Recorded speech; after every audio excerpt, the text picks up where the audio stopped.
से जो यह मनुष्य जन्म मिला है, इसको हमें सफल करना है।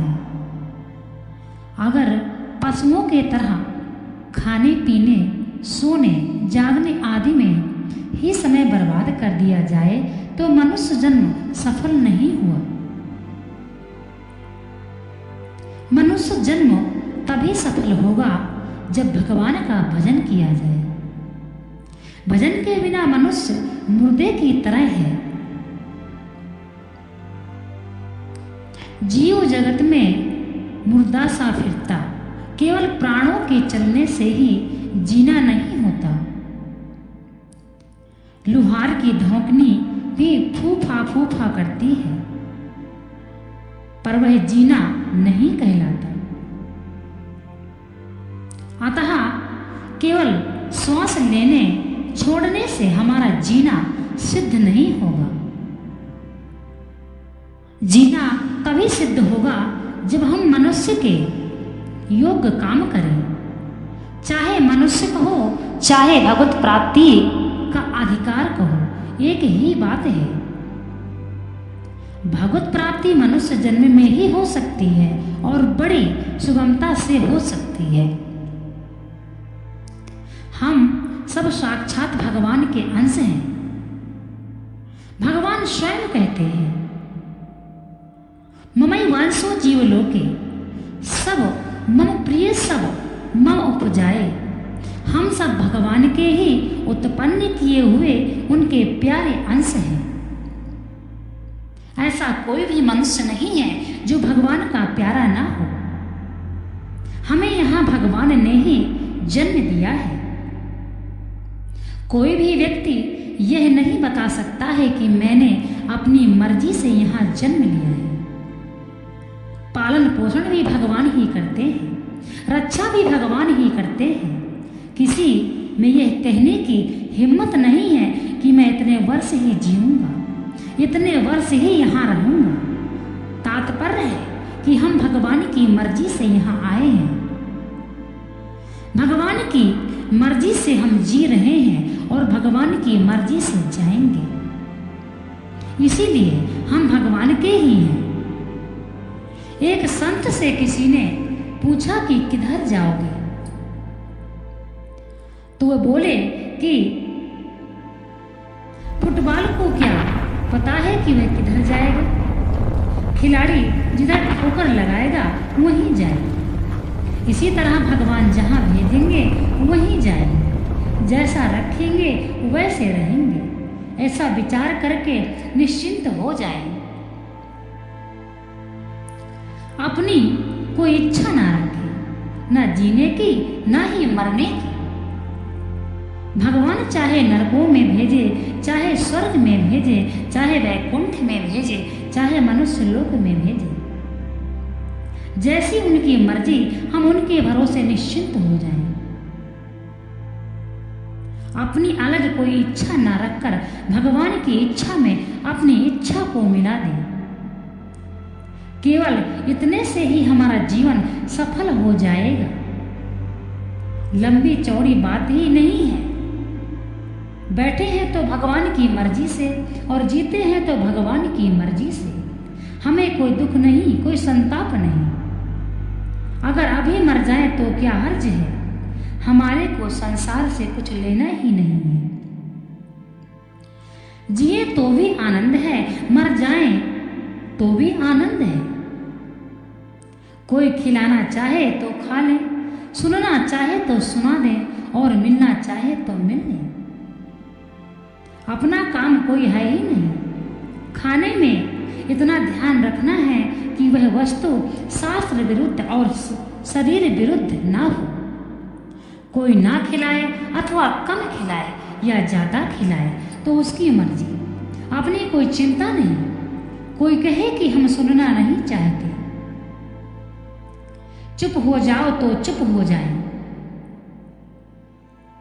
कोई मिलना नहीं चाहे तो हमारे को मिलना है ही नहीं।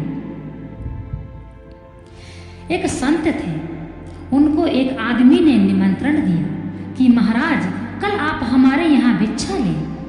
संत ने कहा अच्छी बात है। दूसरे दिन संत उसके घर पर पहुंचे।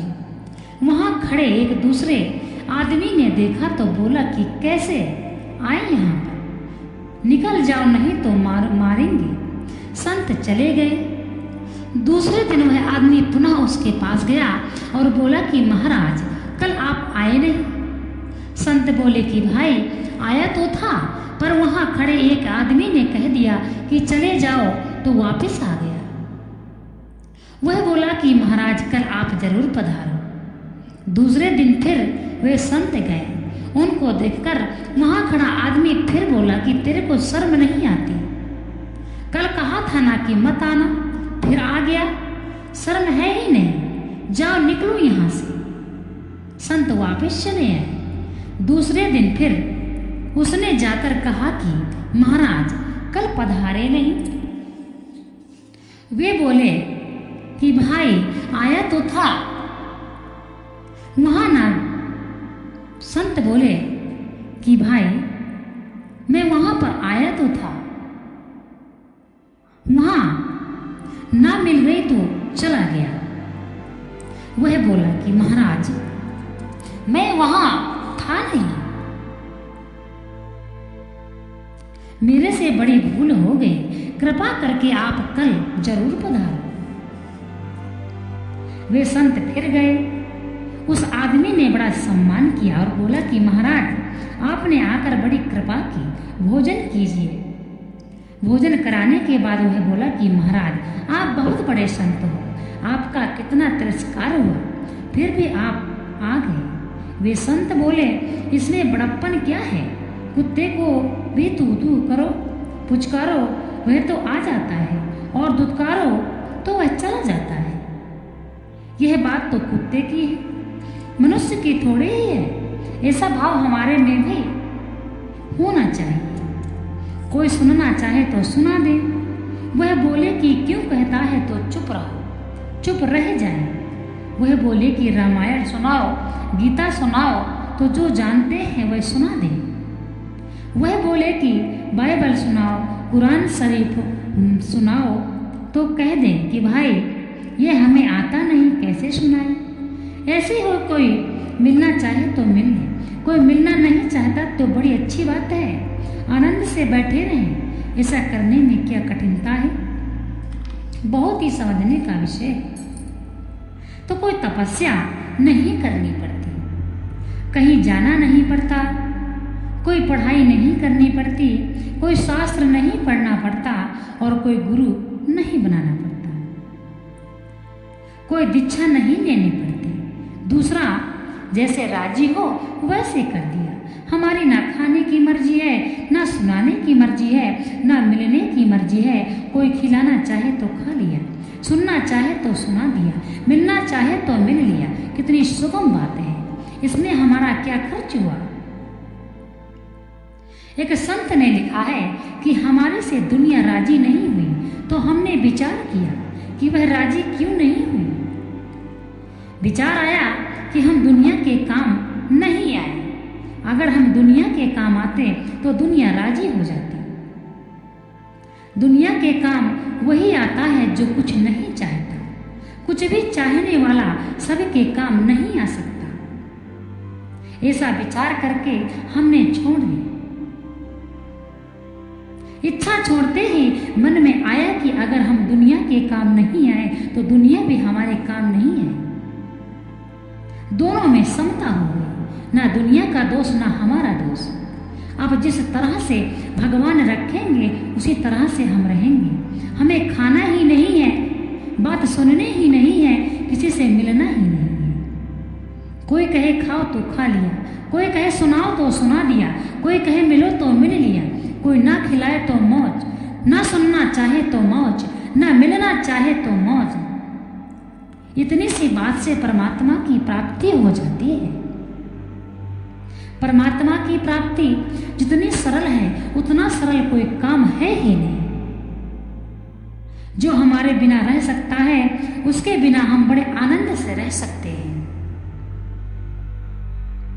एक संत ने कहा कि हमारे आंखें चली गई तो दुख हुआ, फिर विचार आया कि हमारे बिना आंखें रह सकती हैं, तो हम भी आंखों के बिना रह सकते हैं। जब आंखों को हमारी जरूरत ही नहीं तो फिर हमारे को भी आंखों की जरूरत भी नहीं। अब मन में भी नहीं आती कि आंखों से देखें। ऐसे ही हमारे बिना आप रह सकते हैं तो आपके बिना हम भी मौज से रह सकते हैं। कितनी ऊंची बात है और कितनी सीधी सरल बात है। अपनी कोई इच्छा हो ही नहीं, ना खाने की, ना सुनाने की, ना ही मिलने की इच्छा। इससे सुगम बात और क्या होगी। इसमें ना जप, ना ध्यान, ना स्वाध्याय और न संसार के साथ यह संबंध रहे कि कोई जैसा खिलाए वैसा खा ले, जैसा पिलाए वैसा पी ले, मिलना चाहे तो मिले। इस तरह संसार में हम बड़े आनंद से रह सकते हैं।